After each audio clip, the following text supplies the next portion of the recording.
Hyper ആക്ടിവിറ്റിയുടെ കാരണം പലപ്പോഴും ദഹനത്തിൻ്റെ പ്രശ്നങ്ങൾ, പിന്നെ കുട്ടികളുടെ ഇമോഷൻസിലുണ്ടാകുന്ന അപക്വത്വക്കുറവ്, ഇമോഷനെ ഹാൻഡിൽ ചെയ്യാൻ, അതായത് പാരൻ്റ് കൊടുക്കുന്ന അതേ ഇമോഷനെ കുട്ടി ക്യാരി ചെയ്യുകയും അത് തന്നെ റിഫ്ലക്റ്റ് ചെയ്യുകയും ചെയ്യുന്ന കണ്ടീഷൻസ് ഉണ്ട്.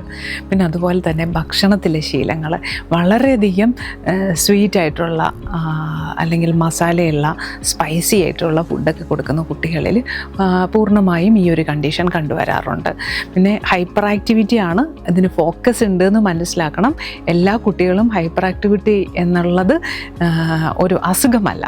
പിന്നെ അൺയൂട്ടിലൈസ്ഡ് ആയിട്ടുള്ള എനർജി, ഹൈപ്പർ ആക്ടിവിറ്റി കുറയ്ക്കാൻ നമ്മൾ ഏറ്റവും കൂടുതൽ ചെയ്യേണ്ട ഒരു കാര്യം എന്ന് പറഞ്ഞാണ്ടല്ലോ, ഈ രാവിലത്തെ ഒരു സമയം ഉണ്ടല്ലോ, 6 മണി മുതൽ 9 മണി വരെയുള്ള ആ വെയിലിൽ 15 മുതൽ 20 മിനിറ്റ് വരെ ആ വെയിൽ കൊള്ളിക്കുക.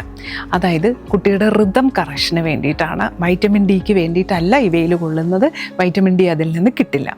അതിന് പകരം സെറട്ടോണിൻ ഉൽപ്പാദനം കുട്ടിയിൽ നടക്കും.